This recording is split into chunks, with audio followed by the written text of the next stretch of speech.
Ito ang Angel Broadcasting Online streaming services na mapapakinggan saan mang sulok ng mundo at naghahatid ng bagong balita at tamang impormasyon sa internet broadcasting. Angel Broadcasting Online streaming services. Live from the city of Golden Friendship, Angel Broadcasting Online streaming services. Your news, our station.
Maayong hapon, maayong buntag, maayong udto, kag maayong gabi kaninyong tanan mga ka-angel. Ano yan na punta karon mga ka-angel, uban kaninyo sa isa sulod sa ka-oras mga ka-angel no.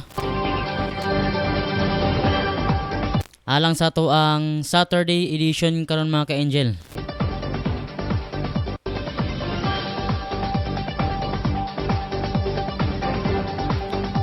Okay mga ka-angel, ilabi na sa mga katauhan sa syudad sa Cagayan de Oro City. Apil na ang District 1 ug District 2. Og panimbaya usab sa ato ang mga buhing bayani nga mga OFW mga ka-angel. Nga karon sa nagkalaing mga nasod mga ka-angel no.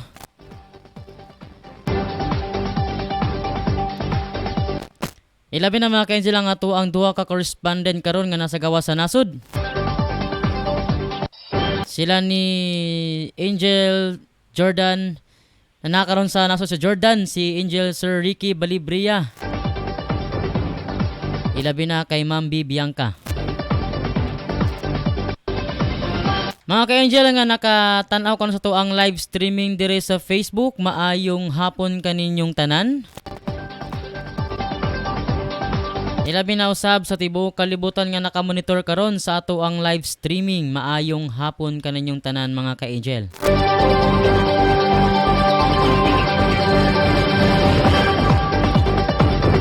Ilabi na sa 80 ka mga barangay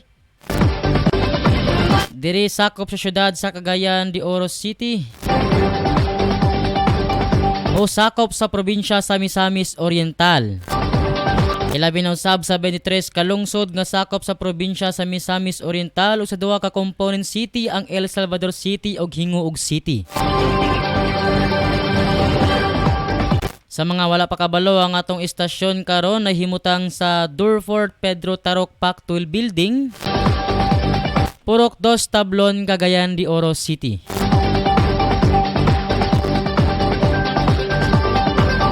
Akong sabon mga ka-angel, ako makig-uban kanyo sulod sa usa ka oras. Aron mo hatag kaninyo mga preskong balita karon mga ka-angel karong hapon. Ako ang inyong Anchor Angel Ricky Tadio Real mga ka-angel. Ilabi na usab, dili na to kalimtan ang ato ang halandong kapitan diri sa Barangay Tablon, Kapitan Bilikid So Auza. Uban sa iyahang pamilya karon dira. Mayong hapon nimo Jakap. Dili usab mo to kalimtan ang ato ang konsihal sa Tablon. Uban usab sa iyahang pamilya si Honorable Konsihal Alan Magsayo.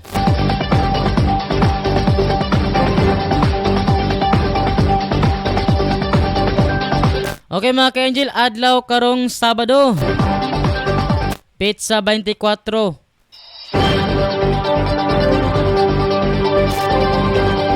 Ning tuig mga ka-Angel 2021. Okay mga ka-Angel, ang ato ang mga uluhan sa mga balita karong hapon mga ka-Angel nga atong pagaisgutan. Kaning sa ato ang balitang lokal. Matod pa niini nga ex-Mes or Town Mayor pumanaw na dahil sa COVID-19 infection.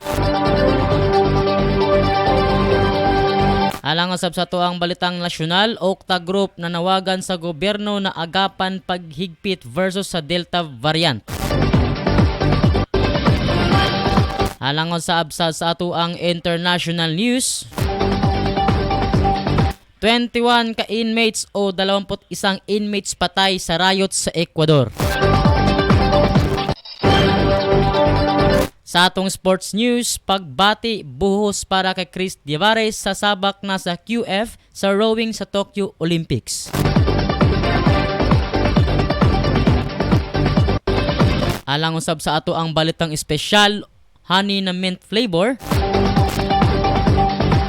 ginawa ng mga pukyutan sa Britain. Sa ato ang balitang showbiz, Morissette Amon napiling kumanta ng national anthem sa sona ni President Rodrigo Duterte. Okay mga ka-Angel, makoto-ato ang mga uluhan sa mga balita karon. Samtang ato pang iulat ang ato ang mga live reporter nga ka-standby sa ilahang mga tagsa-tagsa karon nga lokasyon. Ato sa mga ilahang mga headline mga ka-Angel nga mentras damulo pa sila pagpangita og kamang-kamang sa mga balita karong hapuna mga ka-Angel.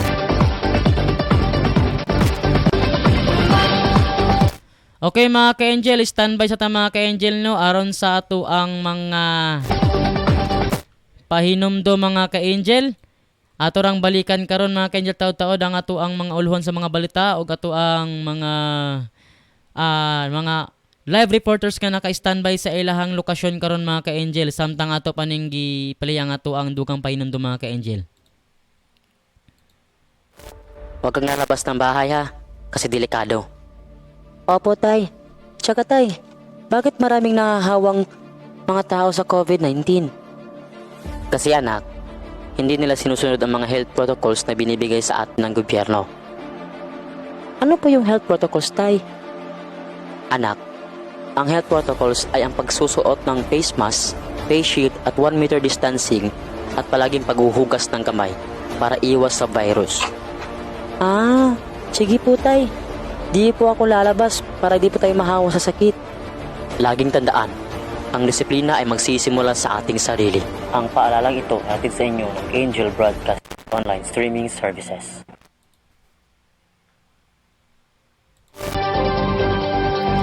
Okay mga ka-Angel, mga katuang ato ang dugang pahinumdum alang karong hapon para kaninyo mga ka-Angel. Ilabi na nga nagkadaghana ang cases diri sa ato ang dakbayan sa Cagayan de Oro City. Matod pa nila mga ka-Angel nga nagkaanam na kadaghan ang Delta variant diri sa dakbayan sa Cagayan de Oro.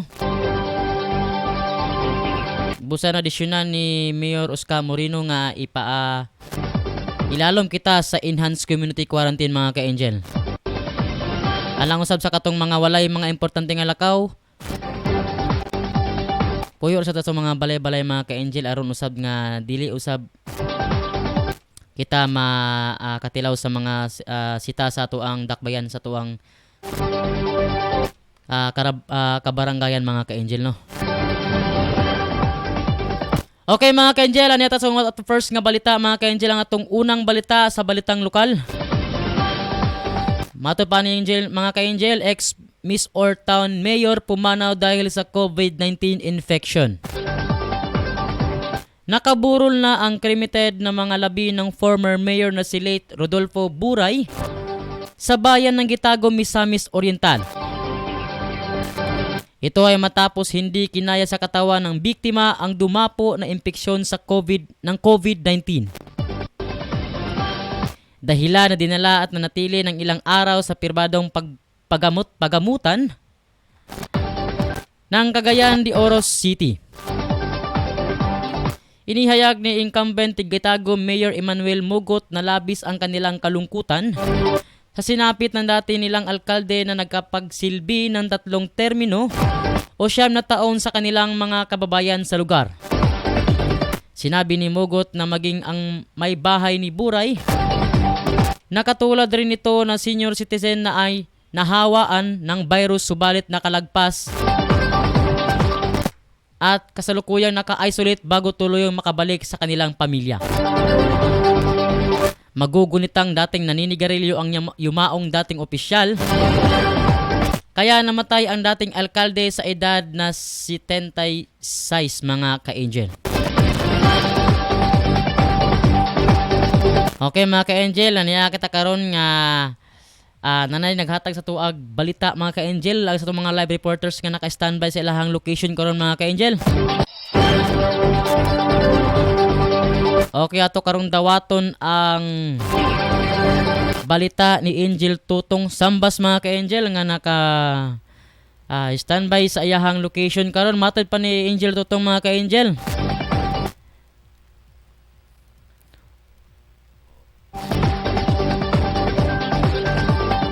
Usa ka balay na sunog gibatog ni kabatog sa napulo katawhan sa napulo katawsan ang Diamuse mga ka-angel. Mao ko totong balita karon nga nakaron ato ang naka-standby sa iyang location karon mga ka-angel si Angel Tutong Sambas. Angel Tutong, unsa man imong balita karong hapon Angel Tong? Yes, Angel Ricky Rial, then kalimbigitan kini sa kabalay nga nasunog, di kabat kini og 10,000 more or less ang damnos natigayon human kini masunog. Ang usa ka panimalay ni Ricardo Putmak, diha kini sa Zone 4 Block 44 Kalaanan, Ciudad Cagayan de Oro. Kaganina mga bandang alas 6:20 ka pinukulang sa kabuntagon. Din ang nasunog usab na pag-ulbo sa kalayo nga din ang diha kini isab na tigayon sa mga lugar nga gikabutyag mga natabang kini gumikan usab sa mga residente usab nga ilag kining nagtakos-takos sa mga balde o ilag kining gidali usab sa pag tabang ang nasampit nga kalayo o dayon na abtan kini sa fire station sa Bulwa.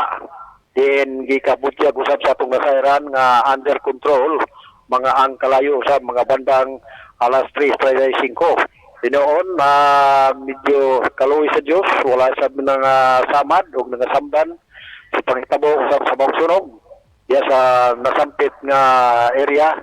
Then ang gikaingon po sa nga padayon po sa karon ang investigasyon sa nasampit nga mga Bureau of Fire Protection kung unsa gid ang gitawag nga hinundan sa pag-ulbos sa maong panimalay diya sa naasoy nga lugar sa Zone 4 Block 44 Kalaanan kadituan ni Ciudad Cagayan de Oro kaganina.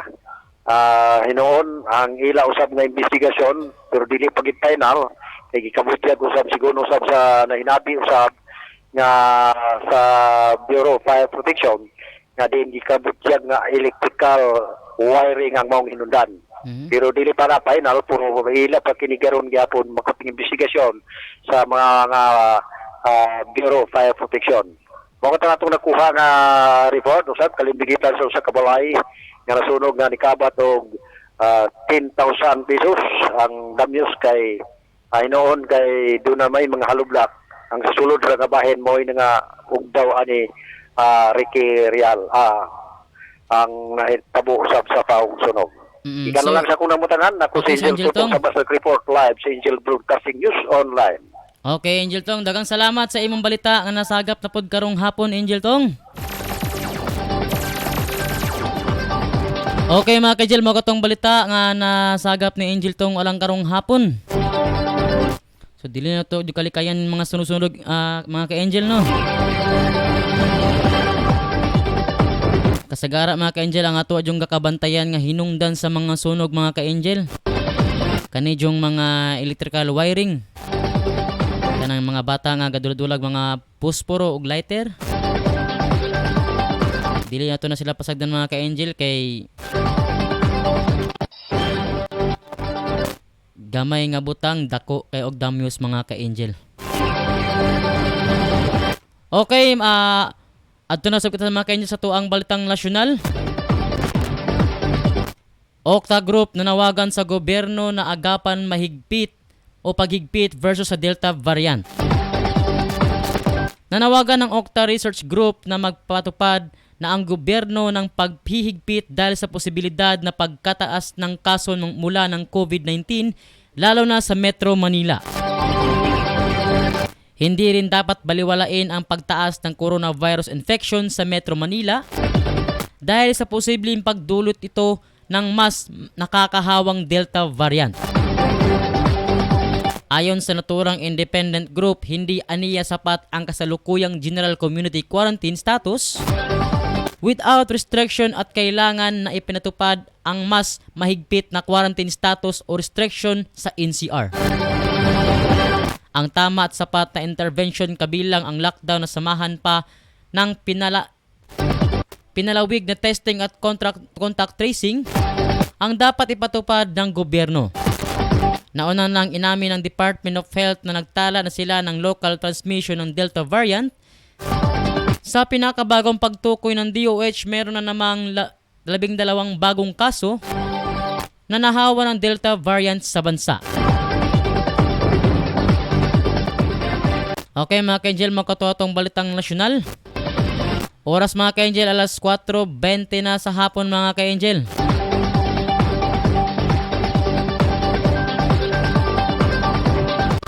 Samtang ato pang ginahulat ang mga balita sa atong mga live reporters karon mga ka-angel. Adto na sabta sa mga ka-angel itong balitang international news. 21 inmates patay sa riot sa Ecuador. Patay ang 21 inmates sa nangyaring riot sa dalawang bilangguan sa Ecuador sa gitna ng nararanasang ikalawang bugso ng karahasan sa loob ng bilangguan. Nangyari ang riot sa Southeast Province ng Guayas kung saan 8 inmates ang nasawi habang 3 police officials ang sugatan. Sa Central Andean Province ng Cotapaxi ay may 30 inmates ang namatay habang 55 mga bilanggo at 6 na police officers ang sugatan. Napagkaalaman na pinigilan ng mga pulis at sundalo ang planadong pagtakas na nasa 31 na inmates. Okay mga ka-angel, mga katotong balita alang sa balitang international karong nga nasagap mga ka-angel no. Okay, oras karon mga ka-angel, alas 4:21 na sa hapon. Okay, naka-standby karon ang ato ang angel reporter karon mga ka-angel nga naghatag na sa iyang presko nga balita alang karong hapon mga ka-angel.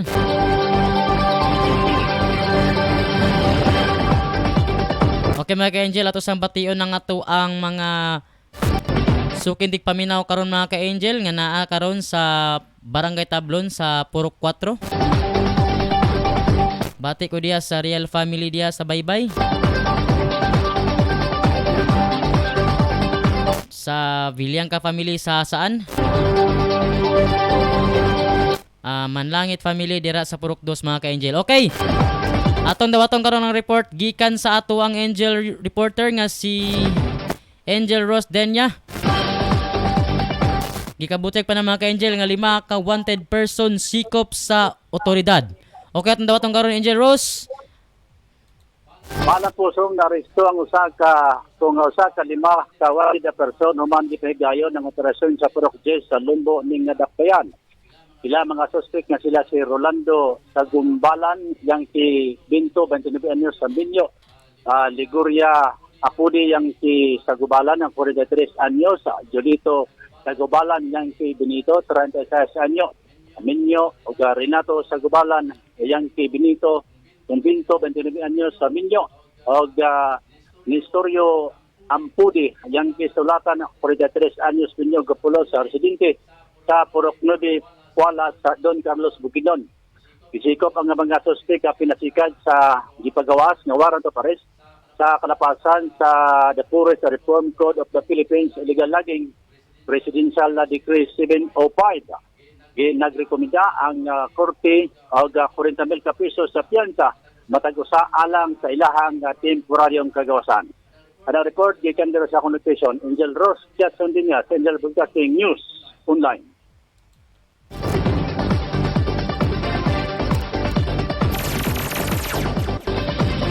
Okay, daghang salamat Angel Rose sa imong balita karon nga nasagap arong hapon.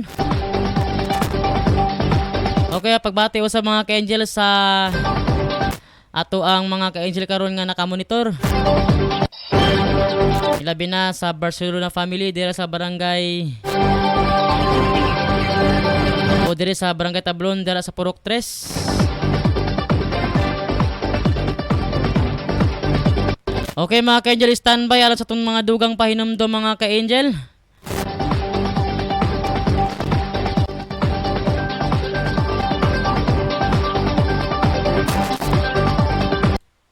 Pare, ano, sama ka sa amin mamaya? Saan pare? Magsasabog kami mamaya pare. Sige na, sama ka na. Parang wala tayong pinagdaanan bilang kaibigan ah. Nako pare, pasensya ka na talaga pare, hindi ako sasama. At higit sa lahat pare, kahit ilang taon tayong magkakaibigan, kapag droga, aayawan talaga kita pare. Ah, grabe ka naman pare. Ito talaga ang sisira sa pagkakaibigan natin kung hindi ka talaga sasama pare. Hala sige, kami na lang kung hindi ka sasama. Sige pare, wag niyo ako idamay, marami pa akong kailangan to pa rin sa pamilya ko. At nakakasira yan ng buhay. Laging tandaan, ang paggamit ng pinagbabawal na gamot ay maaaring magdulot sa iyo ng kapahamakan. Ang paaralang ito ay atin sa atin ng Angel Broadcasting Online Streaming Services.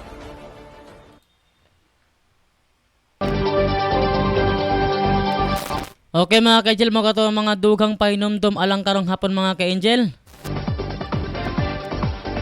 Okay, alang sa to ang balitang sports mga ka-angel. Pagbati buhos para kay Chris Niavares sa sabak na sa QF sa rowing sa Tokyo Olympics. Bumuhos ang pagbati sa Team Pilipinas matapos ang nakakabilib na performance ni Chris Niavares kaninang umaga sa rowing sa men's single sculls.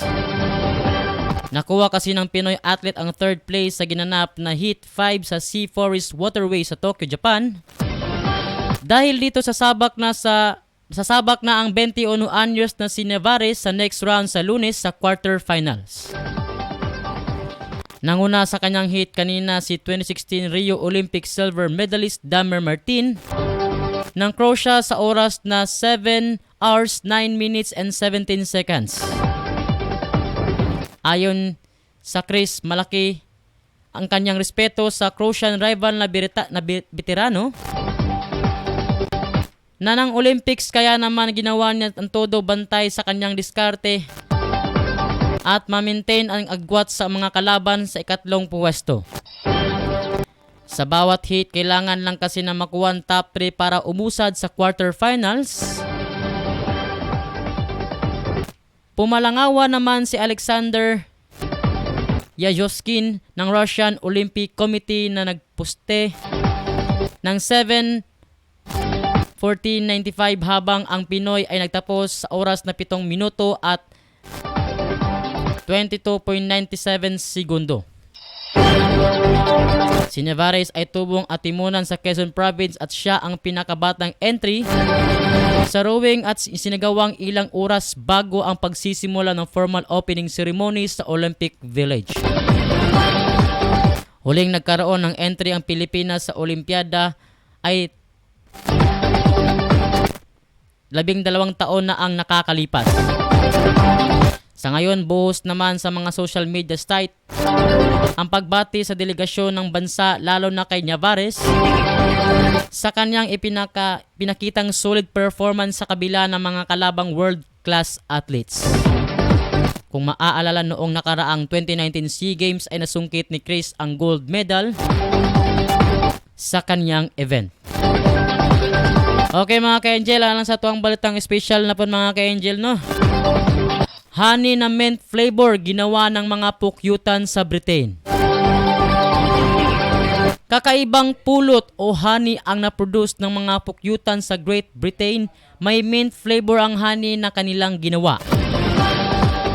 Labis ang pagtataka ng beekeeper na si Paul Snowden kung paano nakapag-produce ng honey na may mint flavor ang kanyang mga alaga.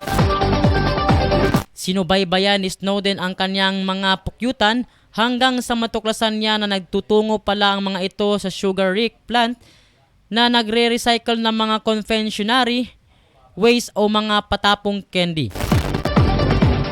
Natuklasan ni Snowden na halos araw-araw ay sa planta nagtutungo ang mga pukyutan at sinisipsip ang waste ng mga candy na ang flavor ay mint. Ayon kay Snowden, masarap naman ang lasa ng honey na may mint flavor at maaaring marami ang makagusto nito. Hindi naman sinabi sa report kung maaari nilang ibenta at i-consume ng publiko ang honey na may mint. Okay mga ka-angel, mga katuatong balita nga nakuha alang karong hapon gikan sa balitang special mga ka-angel. Okay, oras mga ka-angel, alas 4:29 na sa hapon mga ka-angel.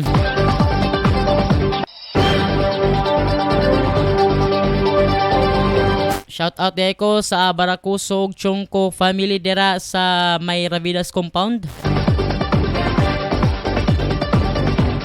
Ilabi na sa Tadeo family diya sa Barangay Bugo. Yan mga ka-angel, no, labi din na tumakon mga ka-angel. Honey jud nga nag-flavor og mint flavor mga ka-angel. Dari sa Pilipinas, murag wala jud na kasinatian na mga ka-angel kanang ato ang kanang dugos mga ka-angel nga mag-flavor og mint.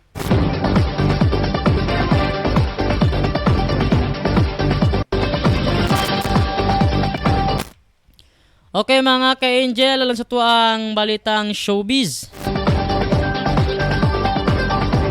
Morissette Amo na piling kumanta ng national anthem sa sona ni President Rodrigo Duterte. Napiling kumanta ng Philippine National Anthem sa huling State of the Nation address ni Pangulong Rodrigo Duterte ang singer na si Morissette Amon. Live na itong kakantahin at ito ay magiging tradisyonal ang rendition at walang birit gaya ng estilo ng singer. Ayon kay Kat D. Castro, ang co-chairperson ng SONA Working Committee, natutugtog muli ang Philippine Philharmonic Orchestra o PPO ng mga paboritong kanta ng Pangulo. Magiging pre-recorded na ito dahil sa ipinatupad na health protocols. Ilan sa mga tutugtugin nila ang What a Wonderful World, Yester When I Was Young, Dust in the Wind, at MacArthur's Park. Kakantahin naman ni PPO singer na si Leigh Jackson ang Pagbabago, ni Freddie Aguilar at Ikaw na kanta ni George Canseco. Okay mga ka-angel, makatong mga uluhan sa mga balita alang karong hapon mga ka-angel. Okay, oras karong mga ka-angel, alas 4:32 na sa hapon mga ka-angel. Adlaw karong Sabado mga ka-angel, medyo wala kay nakalabay ang atong ubang mga reporter kay naasa ilahan tagsa ka mga responsibilidad mga ka-angel. Medyo busy po sila ginagmay mga ka-angel. Atanan lang po sila sabton mga ka-angel kay bis nga walay program karon ato naman gibatan og Saturday edition. So ang atong mga viewers karon mga ka-angel, daghang salamat sa mga nananaw karon mga ka-angel, no.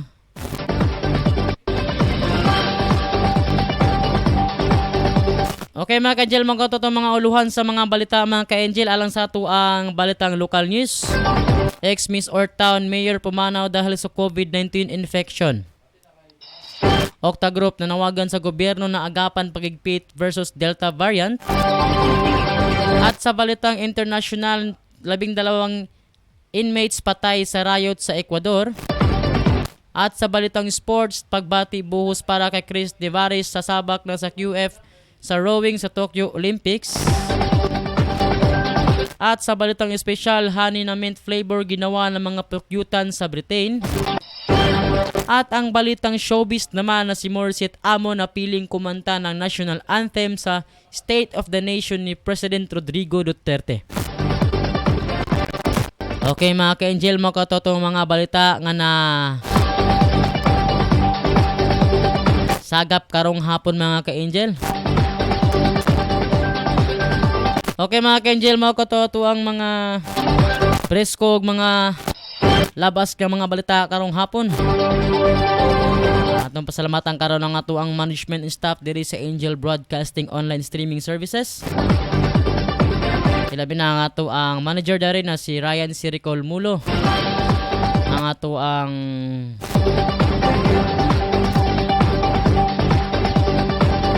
station manager diri mga ka-angel nga si or ang ato ang admin head mga ka-angel nga si Ma'am Rukilin Daang mga ka-angel.